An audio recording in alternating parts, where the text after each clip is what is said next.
خواتین کے حوالے سے کابل سے افغانستان سے متس جو ہیں وہ زیادہ سرکولیٹ کر رہی ہیں، پروپیگنڈا زیادہ سرکولیٹ کر رہے ہیں۔ میں اور ٹیم میں ہمارے شاہد ہے اور ہم دونوں اس مرتبہ روڈ ٹرپ ہم نے لیا ہے افغانستان کے لیے۔ فال آف کابل کے آئی تھنک اگلے دن پھر ہم لوگ آ گئے تھے یہاں پہ کہ پہلا پڑاؤ جو تھا وہ جلال آباد کا تھا، تو وہاں سے میں نے رپورٹ کیا۔ وہاں لوگ عام لوگ وہ تو ایسے تھے، ان کو شاید جیسے معلوم ہی نہ ہو کہ کسی قسم کا کوئی ٹرانزیشن ہوا ہے پاور کا پورے ملک میں۔ جب انہوں نے ایک خاتون کو رپورٹنگ کرتے دیکھا چوک سے تو وہ ضرور ارد گرد اکٹھے بھی ہو گئے کافی بڑی تعداد میں۔ تو پھر وہ طالبان آئے اس طرف سے اور بقول ان کے کہ انہیں بہتر نہیں لگا کہ کسی خاتون کے ارد گرد اتنی بڑی تعداد میں مرد جمع ہو جائیں، تو جو خواتین تھیں وہ مسکراتے ہوئے گزر رہی تھیں، دیکھ کے آدمی آ کے ساتھ کھڑے ہو گئے، تو ان کو پھر طالبان نے بھگایا کافیوں کو ذرا ڈنڈے شنڈے لگا کے۔ تو پھر جب میری رپورٹ کمپلیٹ ہو گئی پیس ٹو کیمرہ، تو اسی طالبان کی کنٹینجنٹ نے پھر وہ مجھے گاڑی تک چھوڑنے بھی آئے اور بہت عزت احترام سے پھر ہم آگے آ گئے کابل۔ آ کے پھر میں نے پہلا جو اپنا ایک رپورٹ تھی وہ بنائی احمد شاہ مسعود اسکوائر سے، اٹس ہارٹ آف کابل۔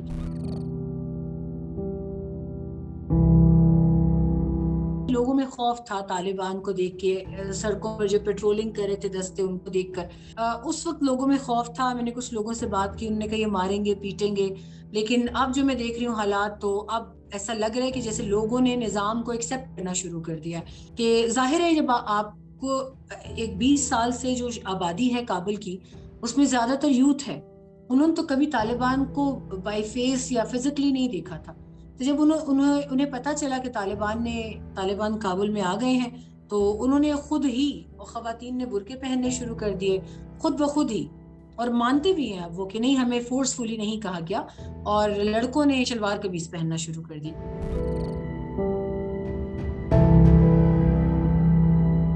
بدین حکمت یار صاحب کی پریس کانفرنس تھی۔ دوسری بات انہوں نے کی کہ اس میں یہ بھی جھوٹ پھیلایا جا رہا ہے کہ طالبان کابل میں زبردستی داخل ہوئے، ایسا نہیں ہے۔ اشرف غنی جو تھے وہ مذاکرات کے بیچ میں سے اٹھ کے بھاگ گئے، ان کے لوگ بھی بھاگ گئے، الحمدللہ محب امراللہ سارے سب تر بتر ہو گئے، اور جو سیکیورٹی فورسز تھی شہر میں، جن کے ذمے شہر کی سیکیورٹی تھی، وزارتوں کی، سفارت خانوں کی، یو این آفیسز کی، وہ اپنی جگہ چھوڑ کر چلے گئے۔ بینکس بھی، اور لوٹ مار شروع ہو گئی تھی، وارداتیں شروع ہو گئی تھی، لوگوں نے لوگوں کے گھروں میں کودنا شروع کر دیا تھا۔ طالبان کے نام پر بھی، ان کے آنے کے بعد بھی 2-3 گروپس نے گاڑیاں چھیننے کا، خواتین سے جیولری اور پرس چھیننے کا کام شروع کر رکھا تھا، تو ان کو شاید انہوں نے اریسٹ کر لیا۔ کاروباری مراکز کھل گئے ہیں، اور البتہ لوگوں کی ایک ڈیمانڈ ہے کہ لوگ یہ بہت خوش ہیں کہ شہر میں سکون ہے، امن ہے، کرائم ریٹ بہت گر گیا ہے۔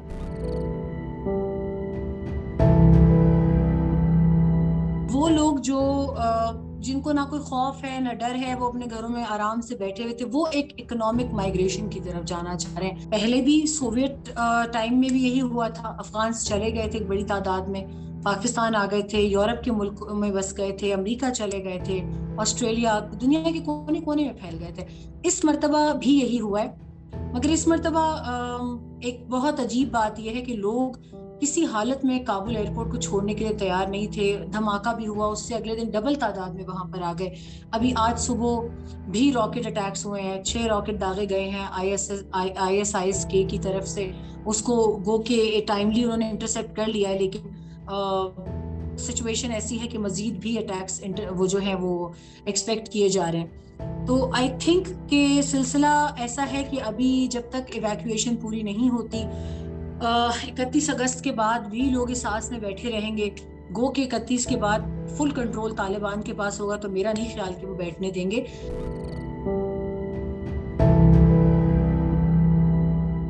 سب کچھ ایڈ ہاک بیسس پہ چل رہا ہے۔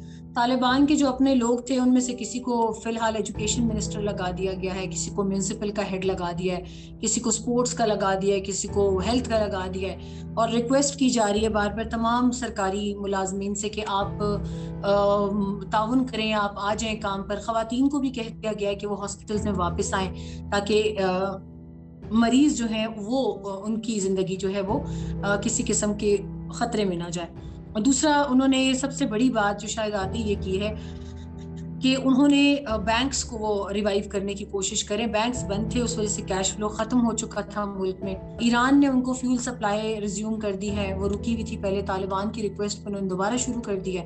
اور چین, روس اور ان کے neighbouring country Tajikistan, Uzbekistan, Turkmenistan, یہ ان کے ساتھ اندر خانے مکمل تعاون میں ہے. پاکستان کی ان کے ساتھ دونوں تجارتی گزرگاہیں کھلی ہوئی ہیں, اسپن بولدک چمن کی بھی اور طورخم ننگرہار کی بھی.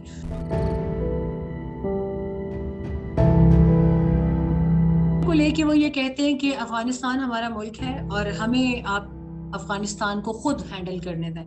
یہ ہماری قوم ہے, 20 سال پہلے بھی یہ ہماری قوم تھی, شروع سے ہمیں امریکہ نے نہیں کھلایا, نہ روس نے کھلایا. تو ہمیں ہماری ٹرمز اینڈ کنڈیشنز بہت اچھی طرح پتہ ہے, ہم اپنی ٹریڈیشنز کو جانتے ہیں, ہم نارمز کو جانتے ہیں. لیکن یہ کہنا کہ ہم آپ کی مرضی کے مطابق چلیں گے, تو وہ میں نے جیسے پہلے بھی کہا کہ وہ پریشر تو وہ کسی کا بھی نہیں لے رہے. انہوں نے تمام ممالک سے کہا کہ ہم آپ سے دوستانہ تعلقات ضرور چاہتے ہیں, مگر ڈکٹیشن ہم کسی سے بھی نہیں لیں. فیوچر کے حوالے سے انہوں نے یہی کہا ہے ہمیشہ کہ شریعت کے نام پر ہی ہم نے یہ ملک, ہمارے فائٹرز لڑے ہیں شریعت کے لیے, ہم نے امریکیوں سے اپنا ملک واپس لیا ہے. لیکن اس کا یہ مطلب نہیں ہے کہ ہم کسی سٹون ایج میں لوگوں کو دھکیلیں گے. ہم خود بھی سوشل میڈیا استعمال کرتے ہیں, ہم جدید تقاضوں کے مطابق دنیا سے رابطے میں بھی ہیں, تو یقینی طور پہ ہم ایسا کوئی قدم نہیں اٹھائیں گے کہ جو اسلام کے بھی منافی ہو اور جو جس کی وجہ سے انٹرنیشنل کمیونٹی بھی ہمیں رد کرے.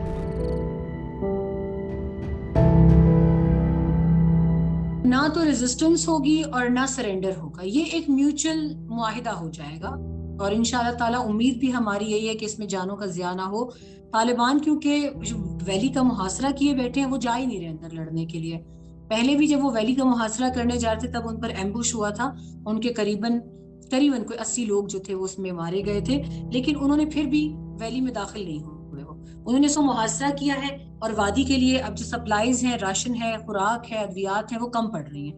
تو آئی تھنک وہ اب وہ بسیج اینڈ وین والی صورتحال کی طرف جا رہے ہیں. محاصرہ ظاہر ہے کب تک وہ رکھیں گے, اور سپلائیز نہیں جائیں گی تو کبھی ان کو بات کرنی پڑے گی. اب احمد مسعود جو ہے وہ پہلے کافی سخت موڈ میں تھے, اب جب وہ حالات دیکھ رہے ہیں تو اب وہ بھی کمپرومائز کی طرف آ رہے ہیں. تو آئی تھنک کہ ان کی جو ابھی مذاکراتی ٹیم ہے بصیر سلنگائی کے انڈر, وہ ایک بہتر فیصلہ کرے گی لوگوں کے لیے. اور اس طرح سے مولانا ترابی ہیں جو پہلے بھی پیس اینڈ جسٹس کے منسٹر تھے پچھلی رجیم میں, تو دونوں بہترین لوگ ہیں اور وہ کچھ نہ کچھ اس کا وے آؤٹ نکالیں گے.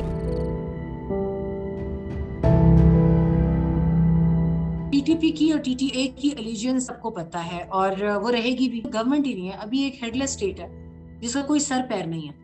تو جب گورنمنٹ بن جائے گی تو مجھے پھر اس کے بعد مجھے بتایا گیا کہ پاکستان فارملی ڈپلومیٹک چینل کے تھرو طالبان سے باقاعدہ اس معاملے کو اٹھائے گا. دور رس اثر رکھے گا چیز وہ یہ ہوگا کہ بیک ڈور ڈپلومیسی کے ذریعے کام ہوگا. اس طرح کے معاملات کبھی بھی اوپن چینلز کے ذریعے ڈسکشن نہیں ہوتی.